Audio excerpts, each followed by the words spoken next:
চাই inner glow. আমি জানি না আমার কিছু হচ্ছে কিনা, কিন্তু ইনার গ্লো কার কার চাই, কার কার চাই? করছে না?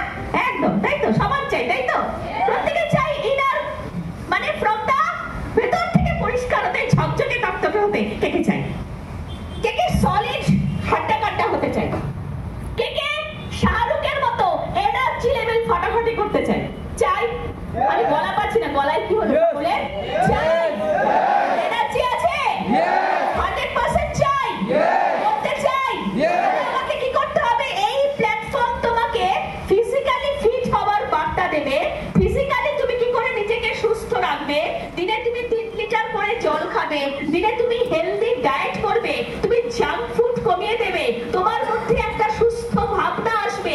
কারণ আসল হচ্ছে চেহারা নয়, আসল হচ্ছে মন, তাই তো?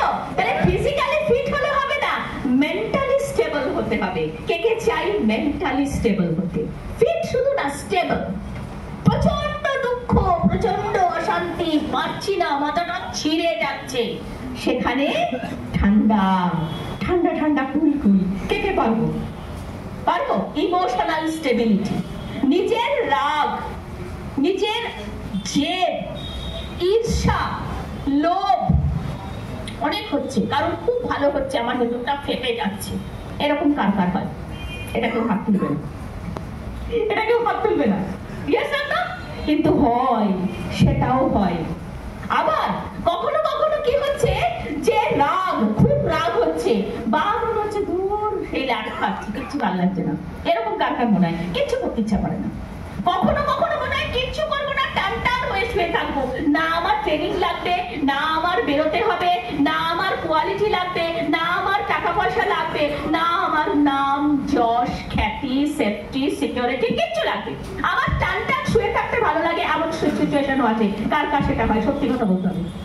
কে কে সত্যি সত্যি বলবো যে হ্যাঁ, কখনো কখনো শুধু টান টান শুয়ে থাকতে ইচ্ছে করে, না কিছু ভালো লাগে না।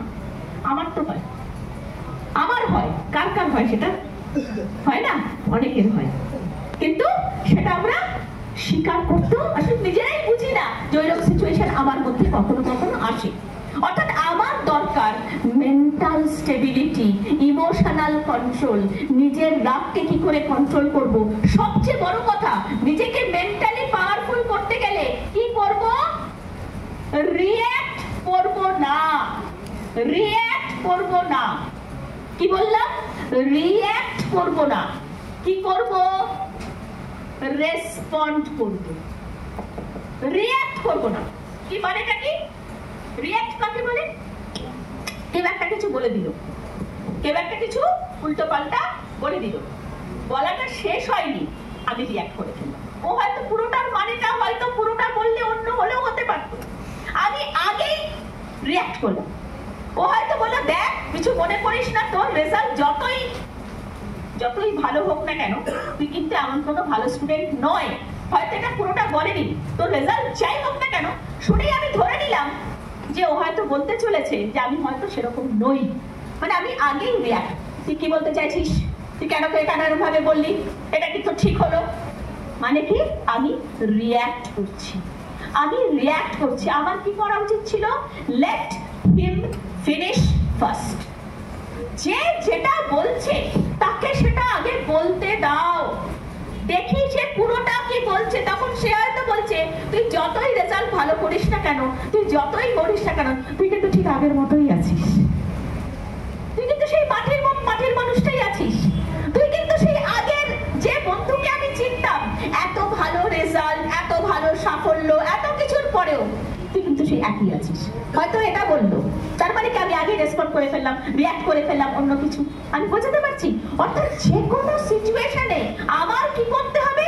আগে রিঅ্যাকশন নয়, আগে শুনি, আগে বুঝি ও কি বলতে চাইছে, তারপর ধীরে সুস্থে আমি রেসপন্ড করব। যারা মেন্টালি স্ট্রং তারা কি করে? তারা আগে পুরোটা অবজার্ভ করে, ঠান্ডা মাথায় অবজার্ভ করে, তারা আগে দেখে, তারা চুপচাপ সিচুয়েশনটা দেখে, চুপচাপ সিচুয়েশনটা বোঝার চেষ্টা করে, তারপর আস্তে আস্তে নিজের যেটা বলার সেটা বলে, বা যেটা বলেছে সেটা সত্যিকারের মানে বোঝার চেষ্টা করে। আমরা মেন্টালি স্ট্রং হব, যে কোনো সিচুয়েশনে ঠান্ডা মাথা থাকবে কার কার? কে কে ভাবছি যাই সিচুয়েশন হোক না কেন মাথা একেবারে ঠান্ডা, যাই সিচুয়েশন হোক না কেন। রাস্তায় যেতে যেতে আমার মনে আছে, মানে এটা খুব নিজেকে বড়াই করে বলছি না, এ আমার অনেক হয়েছে, নেতাজি ইন্ডোর স্টেডিয়াম, আমি বলেছি ঘটনাটা। এবার এখানে আসার 5-6 বছর মাথায় কোনো একটা রিকগনিশন প্রোগ্রাম হচ্ছিল, তখন স্টেজে সব যারা উঠেছে সব মূর্তি করে নাচছে, মানে অমিতদা, ভৌমিকদা, একটা পাত্তা যোগ সিনিয়রদের জন্য, এবং আরো বেশ কিছু বড়রা রয়েছে। তা আমি, আমার নাচ তো কোনোদিনই পাতে দেওয়ার যোগ্য নয়, কিন্তু সেরকম মিউজিক হলে কখনো কখনো নড়ে উঠি, মানে এটা হয়ে যায়। এবার কি হলো, খেয়াল নেই, হয়তো একটু বেশি নড়ে গেছি, এতখানি ভিড় তো এরকম করে হঠাৎ করে পড়ে গেছি। একদম নেতাজি ইন্ডোর স্টেডিয়ামে 1000-15-20 লোকের সামনে মাটিতে পটাশ করে শুয়ে পড়লাম। কার কার সিচুয়েশনটাকে ফাটাফাটি সম্মানের মনে হচ্ছে, আর কার কার মনে হচ্ছে ধরনী দ্বিধা হওয়া ভেতরে ঢুকে যায়? কোনটা মনে হচ্ছে, কোনটা হওয়ার কথা? লজ্জা হওয়ার কথা কিনা, মানে বিচ্ছিরি লাগার কথা কিনা? ভালো শাড়ি পরে সুন্দর সাজগোজ করে ধপাস করে পড়ে গেলাম। এবার কি করলাম, কে কি থামলো যেন পটাশ করে উঠে পড়লাম, তখন তো আরো ছেলে মানুষ ছিলাম, আজ থেকে 15-16 বছর আগের কথা বলছি। পটাশ করে উঠে গেলাম, কোনো রকমের ঝেড়ে ঝুড়ে পড়ে গিয়ে দাঁড়ালাম, আবার কখন নাচতে শুরু করলাম, ভুলে গেছি। লোকেরা আহা পড়ে গেল করতে করতে, যখন নাচতে শুরু করেছে তারাও ভুলে গেল। আর সেইবারই প্রথম মেয়েকে নিয়ে এসেছিলাম, মেয়ে বলছে, মা তুমি কি করলে, কি করলে? মানে মেয়ে তো বাড়িতে গিয়ে গল্প করেছে, আমি বোঝাতে পারছি মেয়ের তো অপমান লাগছে, আমার অপমানে ওর কিছু কোনো ব্যাপার নাই, মেয়ের লাগছে, কারণ ওদের সম্মান জ্ঞান বড্ড ঠুনকো, ফুলের ঘায়ে মূর্ছা যায়, ও তো নিতে পারছে না, তার মা পড়ে গেছে, তোমার নাচার দরকার কি ছিল? ঘটনাটাই এইরকম, জীবনে পড়ে যাবে, ব্যথা পাবে, কষ্ট পাবে, যন্ত্রণা হবে, তারপরেও সবকিছুকে ঝেড়ে ঝুড়ে দাঁড়াতে চাই কে কে?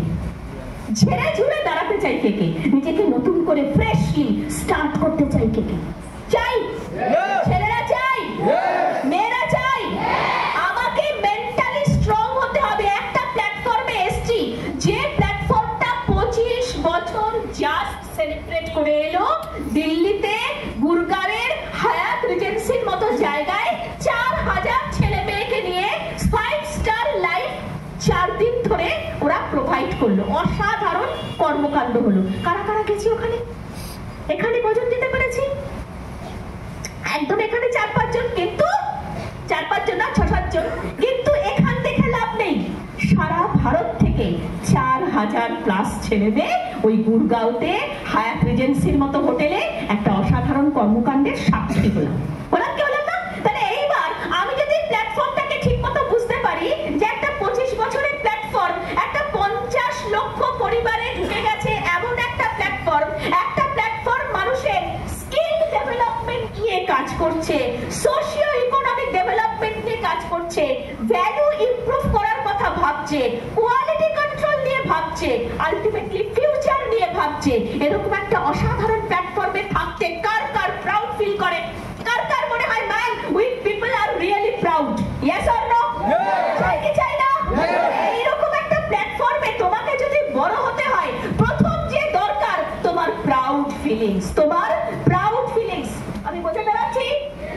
আমার যদি মেন্টালি স্ট্রং হতে চাই, আমি যদি ইমোশনালি স্টেবল হতে চাই, আমি যদি আমার ডিসিশনের প্রতি, কি বললাম, loyal to my decision, loyal to my decision, তার মানেটা কি? একটা ডিসিশন তো আমরা নিয়েছি, এখানে যারা এসছে তারা প্রত্যেকে ডিসিশন নিয়েছে কিনা? কি ডিসিশন নিয়েছে?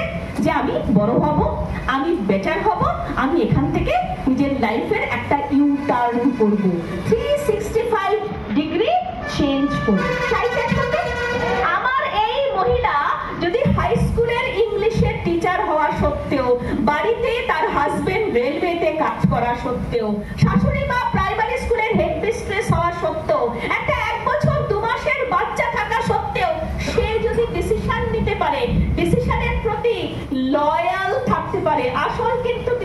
নেওয়া নয়, আসল হলো লয়াল থাকা, মানে সাবমিট করা।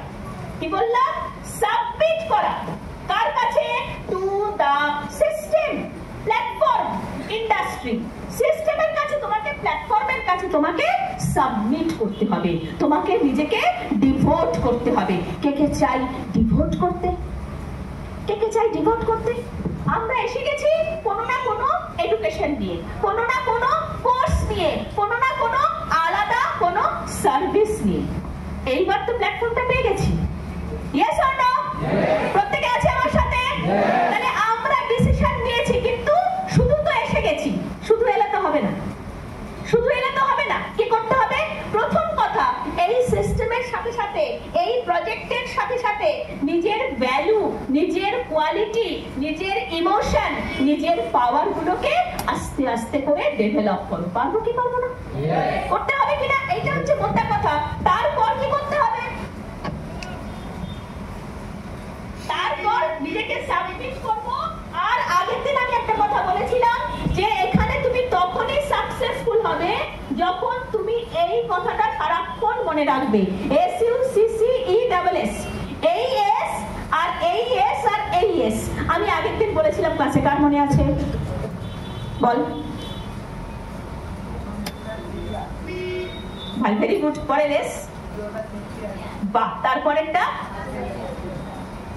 একটা অসাধারণ হাততালিও করছে।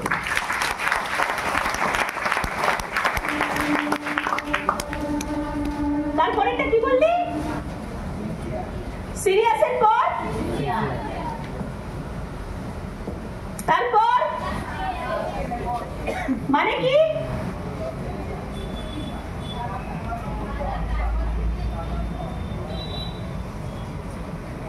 এই তিনটে নিজের মধ্যে গলার মালা করে নাও। সিরিয়াস, প্রত্যেকে সিরিয়াস? নাজির সিরিয়াস? হ্যাঁ, সিরিয়াস যদি তুমি থাকো, যদি প্ল্যাটফর্মটাকে সিরিয়াসলি নাও, অনেকে বোঝেই না, ক্যাজুয়ালি নিয়ে নেয়। হ্যাঁ, ও ঠিক আছে, ও আমাকে বললো, ও আমাকে সুযোগ দিল, বুঝলামই না, জানলামই না, বা প্ল্যাটফর্মের পালসটা ফিলই করলাম না, হয়তো ক্যাজুয়ালি এলাম, ক্যাজুয়ালি ফিল করলাম, আর আলটিমেটলি হয়তো নিলাম, হয়তো নিলাম না। Yes or no? তাই কিনা? আমার এই বান্ধবী 22 বছরের পুরনো। কি বলছি? 22 বছরের পুরনো, মাত্র 6 মাস আগে অ্যাডমিশন। একটু জিজ্ঞেস করে দেখবো ওর কেমন লাগছে, ওকে আর ওর কেমন লাগছে। আজকে বলা উচিত নয়, মাত্র সামান্য কিছুর জন্য সেও কিন্তু গোয়া মিস করলো। আমরা চেষ্টা করলে করে দিতে পারতাম, কিন্তু মনে করলাম যে ও নিজের কোয়ালিটিতেই অ্যাচিভ করবে অ্যাজ আর্লি অ্যাজ পসিবল। আমি এসেই বলেছিলাম খুব আনন্দে আছি, কারণ আমার পুরো পরিবার থেকে কম করে 80 থেকে 90 জন দে আর qualified to go to Goa.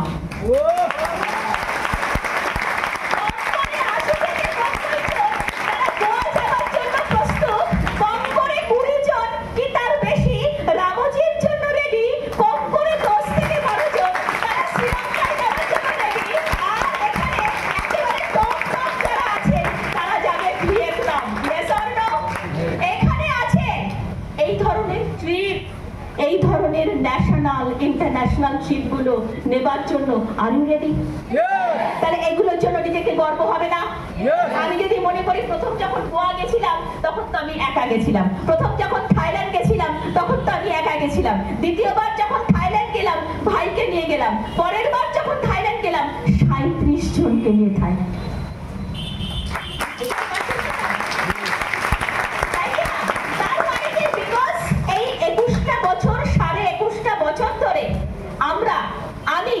ব্যাপারটা সম্পর্কে সিনসিয়ার। স্কুলের টিচারি, স্কুলের পড়াশোনা, সংসার সামলানো, বাচ্চা সামলানো, তারপরেও প্ল্যাটফর্মটাকে সেই গুরুত্ব, সেই প্রায়োরিটি দিয়েছিলাম, যে কারণে আজকে এই 21.5 বছরে 12খানা ফরেন ট্যুর কোয়ালিফাই করেছি।